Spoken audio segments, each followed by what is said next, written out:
तो आंख कब खुलेगी? जब आप मंदिर में जाओ तो दोनों आंखों से, आंखों में पहले पानी मार के जाओ, इसलिए आंख धुलने का भी विधान है कि मंदिर में जाने के पहले हाथ पैर धुल लो, आपकी जो शक्ति है, चेतना जागृत हो जाए, मजबूती से जाके भगवान के चरणों में ध्यान करो।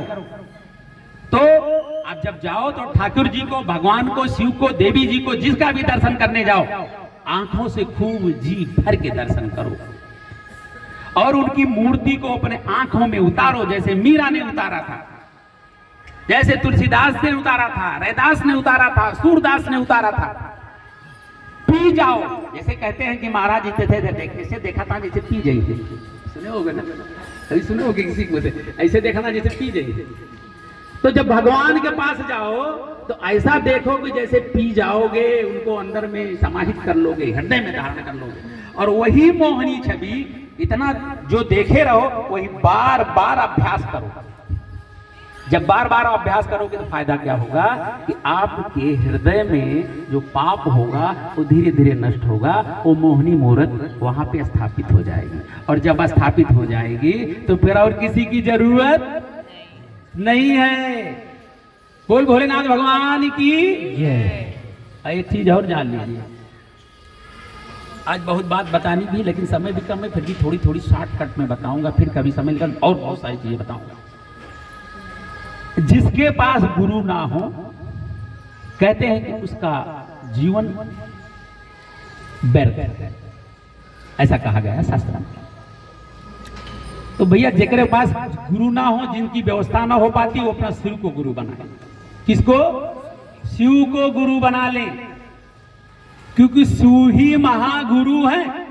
जितने गुरु हैं सबके गुरु महादेव हैं, उनसे बड़ा कोई गुरु है ही नहीं। पहली बात तो कोशिश करें कि कोई अच्छा गुरु कर ले, अगर इत्तेफाक से गुरु नहीं मिल रहा है कोई, तो शिव को गुरु बना ले। आप जानते हैं जहां भी जिसको, तुलसीदास जी को भी अगर दर्शन हुआ है भगवान राम का, तुलसीदास जी से राम जी ने बात की है, ऐसा शास्त्रों में वर्णन आया है। तो कैसे आया, किसने दर्शन कराया? अब विवेक कीजिए, देखिए, अगर जाइए आप शास्त्रों में तो तुलसीदास जी को किसने दर्शन कराया? हनुमान जी महाराज ने। हनुमान जी महाराज कौन है? शिव जी के अंशावतार। अब कौन हुए? शिव जी गुरु हुए। बात को समझते जाइएगा। तो कहते हैं कि बगैर गुरु के परमात्मा का मिलना संभव नहीं होता। ध्रुव जी को भी, ध्रुव जी के नारद गुरु, ध्रुव जी के जो गुरु थे नारद जी थे, प्रहलाद के भी। जितने लोगों ने परमात्मा को पाया वो गुरुओं की कृपा से पाया, नहीं तो फिर शिव की कृपा से पाया। ऐसे परमात्मा कहते हैं कि सबकी युक्ति होती है, कहते हैं युक्ति से मुक्ति होती है।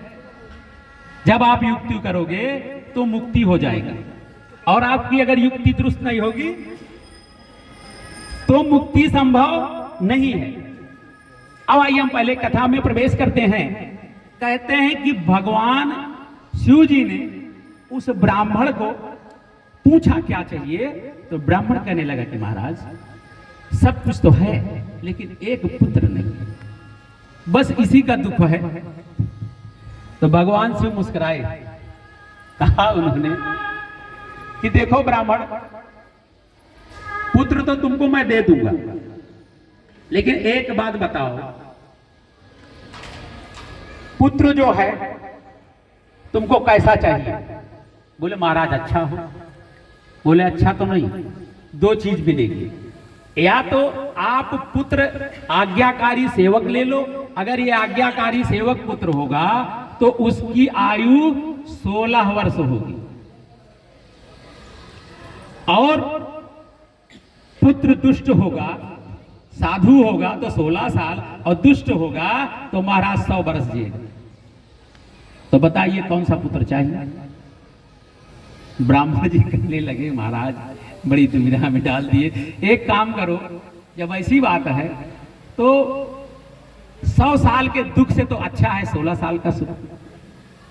तब आप एक काम कीजिए, 16 साल वाला वही दे दीजिए। अब 16 साल का जो पुत्र का था, भगवान शिव ने एवं मस्त कह के वरदान दे दिया। 16 साल का पुत्र भगवान ने उनको आज्ञाकारी गुणी संपन्न बढ़िया प्रदान कर दिया, आशीर्वाद दे करके, और भगवान अंतर ध्यान हो गए। अब महाराज के घर में, विद्वान पंडित जी के महाराज के घर में कुछ समय बाद बच्चे का अवतरण हुआ। बच्चा धीरे धीरे बड़ा हो गया, विद्वान, कुशाग्र बुद्धि, पंडित और अपना वेदों का ज्ञाता, अच्छा जानकार, साधु, एकदम स्वाभाविक, दुराचारी नहीं, साधु था, सन्यासी था। तो जिनको वैसे ही तेज झलकता है, कुंज होता है, परमात्मा की कृपा उनके ऊपर रहती है, और तो भगवान शिव के वरदान का अंश। अब हुआ क्या कि महाराज धीरे धीरे वो जो है 15 साल का हो गया, और 15 साल का सुख जो है उन महाराज को मिला। अब 16वां साल जब आया तो महाराज को चिंता होने लगी, पंडित जी को, कि अब तो 21 साल रहेगा शिव जी के वरदान के अनुसार, तो ये तो जाने वाला है। तो लोगों से उन्होंने उसका उपाय पूछना प्रारंभ किया। जो ज्ञानी आते, महात्मा आते, उनसे पूछते, तो कोई उपाय सूझा नहीं। एक दिन उनको कुछ संत मिले, कहते हैं कि संत मिले तो जानो कि भगवंत के दर्शन होने वाले। तो फिर संतों ने एक उपाय बताया कि आप एक काम करो, इनको किसी महापुरुष के दर्शन और आशीर्वाद दिलाइए। तो बोले महाराज महापुरुष कैसे पहचान में आएंगे, पूरे तो सभी तो महापुरुष ही दिख रहे हैं, चंदन मंदन लगाए सब बैठे हैं, गेरुआ वस्त्र पहने, कैसे मालूम पड़े कि कौन इसमें महापुरुष है और कौन महापुरुष नहीं है। तो बोले देखो एक उपाय करो कि जितने लोग आए, ऐसी तो पहचान नहीं होगी, सबको प्रणाम कराओ, सबको प्रणाम कराओ। सबको प्रणाम कराना उन्होंने स्टार्ट कर दिया। बोले इनको गंगा जी के किनारे ले जाओ, संत ज्यादा वहीं आते हैं गंगा में स्नान करने, सबसे प्रणाम कराओ। अब सबसे प्रणाम करने का उनका विधान हुआ। साल भर वो सबको प्रणाम किया। तो जो साल भर उन्होंने सबको प्रणाम किया, तो महाराज प्रणाम का भी पुण्य होता है, प्रणाम का भी पुण्य होता है। अब उस पुण्य के प्रताप से एक दिन उनको सप्तऋषि आए। सप्तऋषियों ने, जब सप्तऋषि उनके सामने आए तो उनको भी प्रणाम किया। अब जब उनको प्रणाम किया तो उन्होंने आशीर्वाद दिया। और तब सप्तऋषि आए कि जब उनकी उम्र में 3 दिन शेष रह गया। कितना दिन? 3 दिन शेष रह गया। तो सप्तऋषि ने आशीर्वाद दिया, चिरंजीवी भव। तो जो विद्वान महाराज थे, पंडित जी, कहने लगे कि महाराज, रोने लगे। बोले कि इनकी 3 ही दिन है और महाराज आप आशीर्वाद दे रहे हो चिरंजीवी भव। तो या तो आप झूठ बोल रहे हो और यार विधान ने झूठ लिखा है, तो आप सप्तऋषि हो, झूठ तो बोलोगे नहीं। विधना ने लिखा है, यदि मैं मानने को तैयार नहीं। तो बोले कि तुमको कैसे पता कि इनकी 3 दिनों? तो बोले कि महाराज जिसने दिया है उसी ने बताया है, जिनके आशीर्वाद से पैदा हुए हैं उन्हीं ने बताया कि 3 दिन इनके पास शेष है, 3 दिन में ये इनकी समाप्ति हो जाएगी। तो बोले कौन है वो? बोले महाराज ये ना पूछो, नाम ना पूछो। नाम महाराज पंडित जी ने बताया नहीं। अब सप्तऋषि बड़े संकट में पड़ गए। आशीर्वाद दे दिया चिरंजीवी वाला कि कभी मरोगे ही नहीं, ऐसा आशीर्वाद दे दिया, और 3 दिन में मरने वाला। अब एक दूसरे का मुंह देखे, 7 लोग, 7 ऋषि एक दूसरे का मुंह देखे, यह तो बड़ा गजब हो गया। हमने झूठा आशीर्वाद दे दिया, लोग क्या कहेंगे, समाज क्या कहेगा, संसार में बड़ी हंसी होगी। तो बोले विचार करके 7 लोग, एक काम करो, इस बालक को आप हमको दे दो। पंडित जी से बोले कि इस बालक को आप हमको दे दो, ब्राह्मण से। तो ब्राह्मण भी बोले भैया 3 ही दिन शेष है, चलो 3 दिन पहले ही सही इनको विदा कर दे रहा हूं, और हो सकता है इनकी उम्र इन्हीं के प्रताप से कुछ हो जाए। तो वो सप्तऋषि उस बालक को लेकर के कहां पहुंचे? ब्रह्मा के पास पहुंचे। अब ब्रह्मा के पास गए तो सप्तऋषियों ने ब्रह्मा जी को प्रणाम किया। ब्रह्मा जी ने आशीर्वाद दिया, चिरंजीवी भव, चिरंजीवी भव, सबको सातों को आशीर्वाद दे दिया। बालक को बोले सप्तऋषि तुम भी प्रणाम करो, वो भी प्रणाम किया। तो ब्रह्मा जी ने भी कहा चिरंजीवी भव बेटा। सप्तऋषि हंसने लगे, बोला मेरा अब हम लोग का काम बन गया। अब ब्रह्मा झूठ तो हम भी झूठ। अब जब ब्रह्मा जो लिखने वाले हैं अब यही झूठ तो हम भी झूठ। तो बोले क्या बात है भाई, तुम लोग हंस क्यों रहे? बोले महाराज 3 दिन उम्र इनकी शेष है, 3 दिन में 1 दिन खत्म हो गया, अब 2 दिन बचा। तो बोले मतलब समझा नहीं मैं। बोले महाराज ये जिनको हम लेके आए हैं इनकी उम्र 2 दिन रह गई है केवल शेष। बोले तुमको कैसे पता? बोले जिससे लेके आ रहे हैं वही बताया है हमको। कहन उसको किसने बताया? कहन उसको जिसने दिया उसने बताया। तो 2 दिन शेष है, और आप भी चिरंजीवी भी भाव बोल दिए और हम भी बोल दिए। अब या तो आप झूठ या तो हम झूठ, अब तो बराबर हो गए। ब्रह्मा जी बड़े चक्कर में पड़े, कहां फंसे। एक काम करो, चलो तुम लोग हमारे साथ। अब तो इनको एक ही बचा सकता है। बोले कौन? बोले महाराज जो कालों के काल है महाकाल भोलेनाथ, जो ब्रह्मा ने नहीं लिखा उसको लिख करके दे देने वाले एक ही है भोलेनाथ। एक बार कहते हैं कि ब्रह्मा जी पार्वती के पास गए और कहने लगे कि भाई हम इस्तीफा दे देंगे, हमको नहीं चाहिए। बोले क्यों? बोले हम इसलिए इस्तीफा दे देंगे, हम जो लिखते हैं उससे ज्यादा एक्स्ट्रा हमको फिर लिखना पड़ता है। कहे क्यों? बोले इसलिए कि हम जिसके नसीब में लिख देते हैं कुछ है ये नहीं है, तो महाराज लिख देते हैं कि बहुत कुछ है, क्या क्या दे देते हैं, अब मजबूरी में हमको रिटेक करके फिर वापस से लिखना पड़ता है। तो जो हम नहीं लिखते वो भोले बाबा दे के लिखवा देते हैं। तो इसलिए हम परेशान हो गए हैं। जो लिखा नहीं है उसको भी ये मेट देते हैं। भाभी मेट सकें त्रिपुरारी, और किसी में सामर्थ्य नहीं है।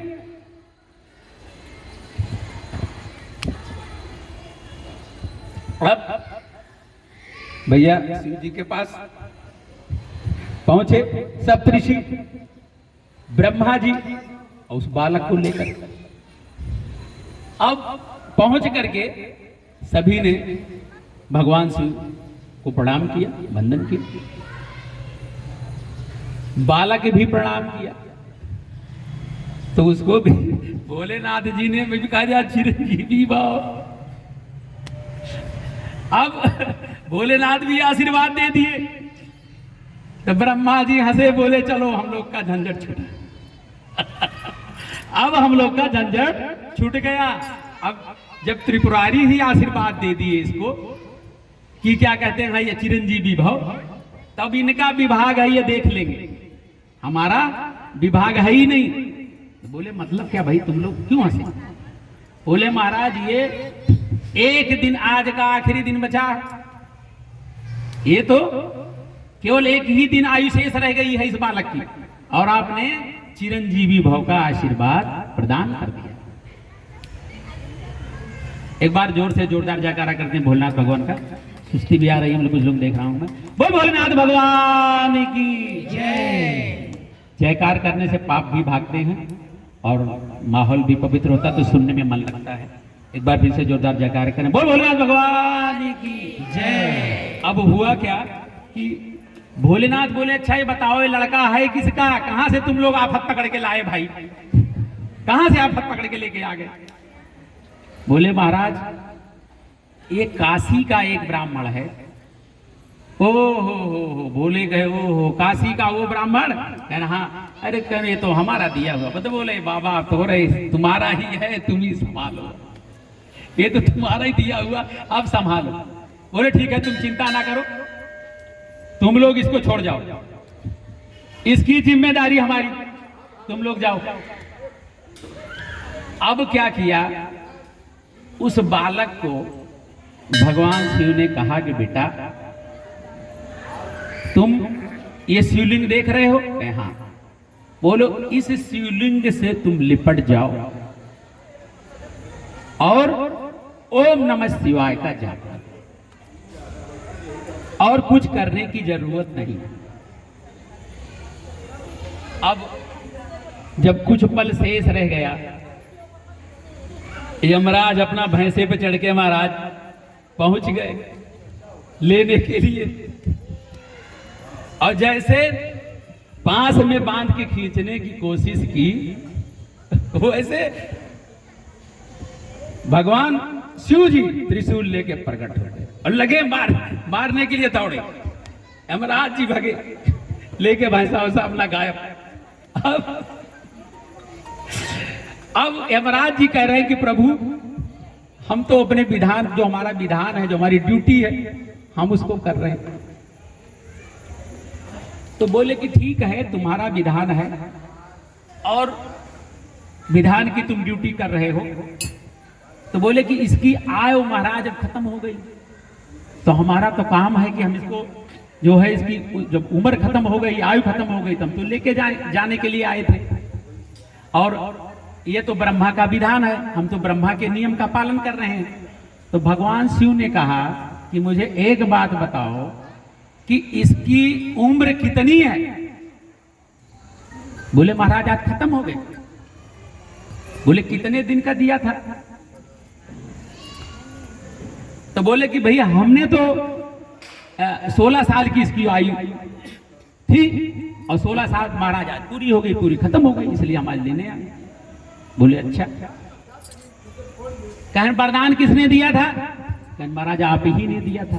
कितने साल का? कहन 16 साल का। तो कहन सुनो यमराज, हमारा एक दिन कितने का होता है? कहन हमारा एक दिन कितने का होता है? कहन हमारा महाराज आपके एक दिन में 10 ब्रह्मा बदली हो जाते हैं।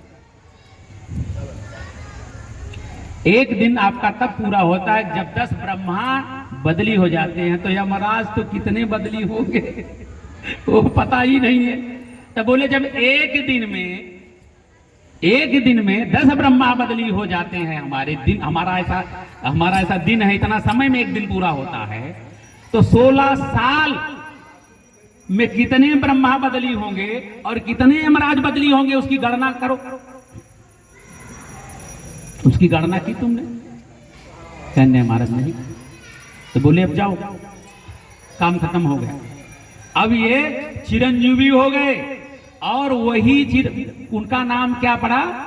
मार्कंडे जी महाराज, और वो ब्रह्मर्षि बने मार्कंडे जी महाराज। याद रखे ये भगवान शिव के वरदान की कृपा है।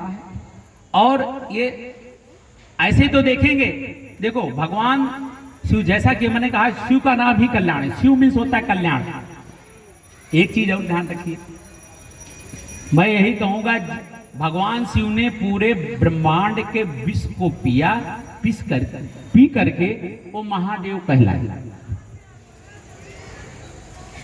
आपके अपने घर में भी जो पूरे घर भर के विष को पी करके बैठा रहे, बोले ना वो भी महादेव से कम नहीं समझना उसको, वो भी तुम्हारे घर का महादेव ही है, ये ध्यान रखना, और घर को संचालित करता रहे। अभिप्राय यह है कि परमात्मा जो है पूरे ब्रह्मांड में जीवों की रक्षा के लिए विष भी पी लेते हैं, और सबका मंगल करने के लिए, जैसा कि बताया गया, यमराज को भी त्रिशूल लेकर के भय दिखाते हैं, और चिरंजीवी बना दिया मार्कंडे जी महाराज को। मार्कंडे जी महाराज कहते हैं कि वो महर्षि बने, ब्रह्मर्षि बने, और चिरंजीवी बने, वो चिरंजीवी हो गए। आइए एक जोरदार जयकारा भगवान शिव के चरणों में हम फिर से करेंगे। बोल भोलेनाथ भगवान की। और एक प्यारा सा भजन भगवान के श्री चरणों में अर्पण करेंगे।